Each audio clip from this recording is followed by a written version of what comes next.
Well, I won't defend that behavior at all. I mean, I don't think anyone would. Yeah. Right. And I assume you're doing inkjet print. That's correct, yeah. Yep. I saw the Stieglitz strand exhibit at the Met. They were prints, and these were done by Stieglitz and Strand. And there were prints. I remember Stieglitz. The blacks were so lush, it looked like 50 layers of charcoal or something. And in a very good reproduction in the book, that's gone. And you aren't going to do that with a computer. I agree completely, yeah. No, you won't find a bigger fan of the traditional silver print. It's beautiful. It's its own thing. But in 2011, what year is it? 2011, we can do things with digital that Stieglitz never could have dreamed of doing back then. And that's beautiful too, and it opens up other options. But I don't think it makes what we're doing now less valid because we're not in the darkroom printing on silver paper.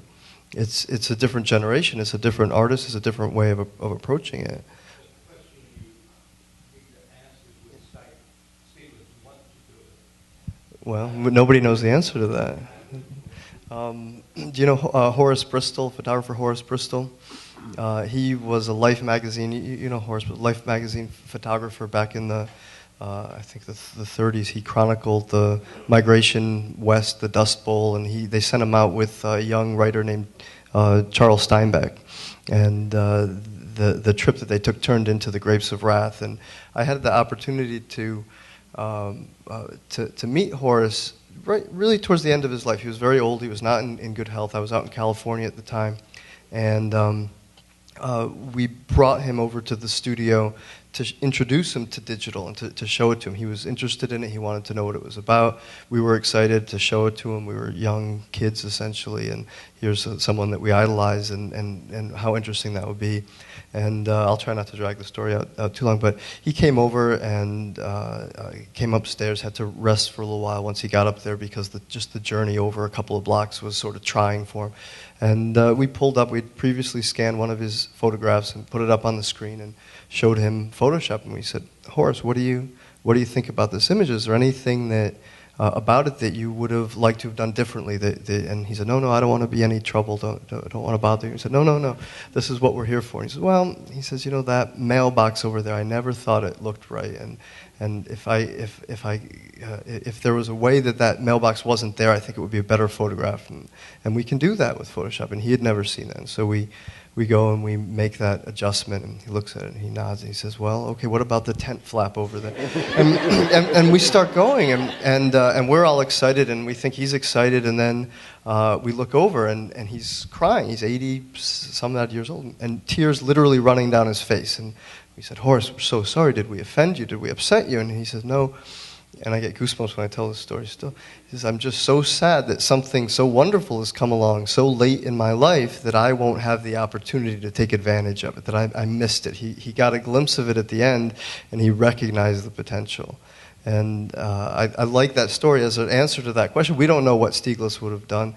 I've talked to people that worked with Ansel Adams, and they're adamant that he would have loved the computer. He would have loved the control because he was all about control. But we can't really second guess that. That's a different time. Hi, I was curious about the security of the plate and the file. We're kind of talking a little bit about that, but after the print is made, and what happens to the security, because that has to do with originality as well.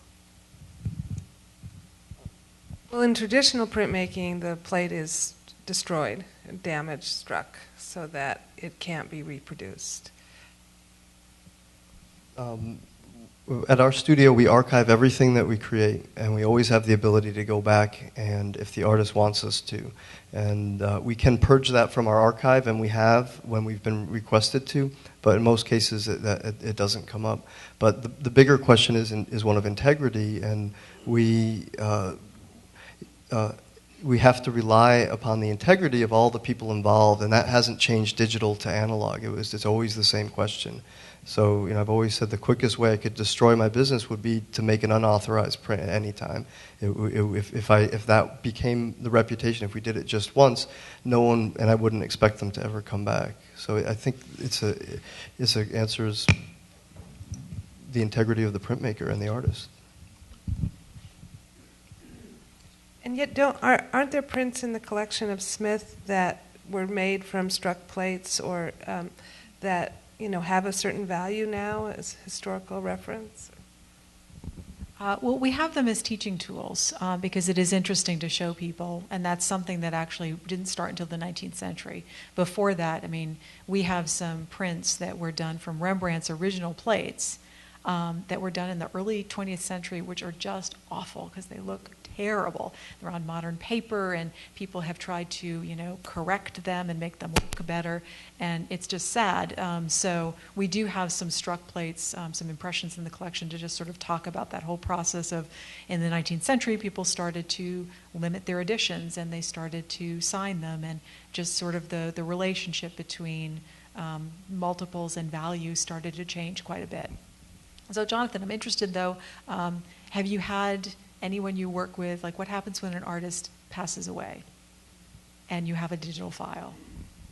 Well, the honest answer is that the file is archived on tape, and it resides in the archive, but we never unarchive it. We never pull it back off the tape.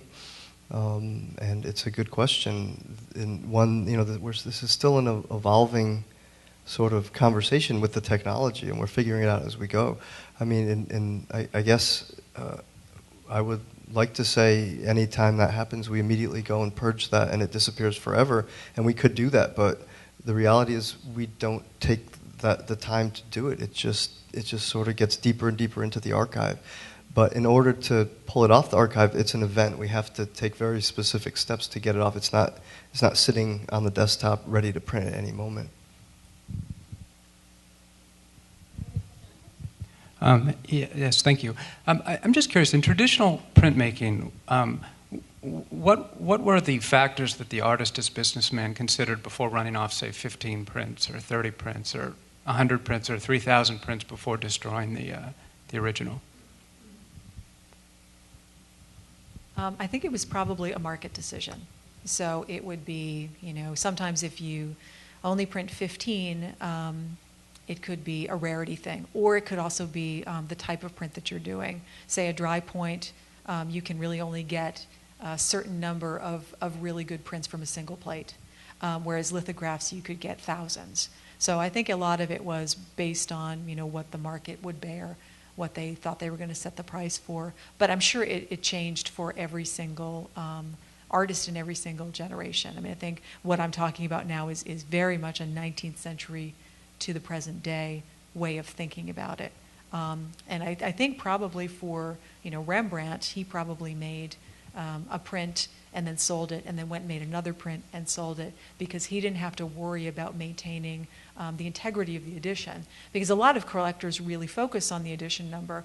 They'll say, oh, there's only 20 of these, and I want number 5. Like some people only collect like number 5 of the edition.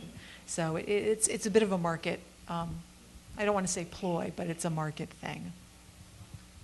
I remember when I first discovered printmaking, and the discussion of editioning was discussed, and encountering one of my early influences in the world of printmaking, Leonard Baskin, and being shocked by the fact that he didn't edition he didn't sign a number his prints. And that I was very impressed by that. I think he definitely hearkened back to an early day of printmaking in his aesthetic, and wanted to continue with that. But I think even within Baskin's work that changed. I think when he started working with other printers, then he definitely started doing editions. Yeah.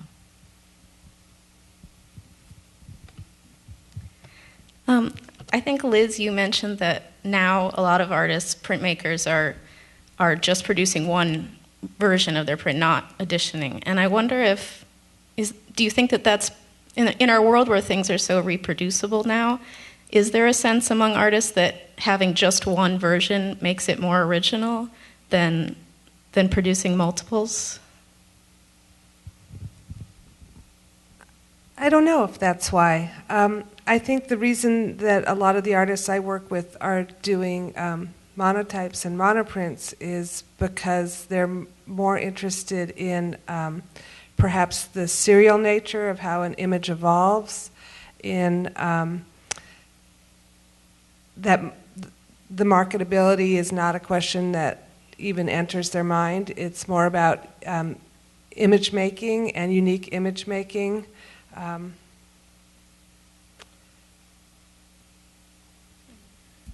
I think certainly for myself, I've done editions, and I've even printed editions. Printing editions isn't a lot of fun for a lot of printmakers, and that might be a factor. Yeah, exactly. And yet there are, I myself edition my own work, small editions, 10, 15, and there are, many printmakers that I work with who do editions, but they keep them small. They do editions because they plan to sell them, and they want to sell multiple original works. And there's something, wonderfully, there's something great about the process of editioning a print. It's a meditative, physical process that you kind of move into, and it's lovely. But I don't think the printmakers I work with are looking for a perfect mechanical reproduction of each image. A little variation is okay. I think there's a loosening up of that.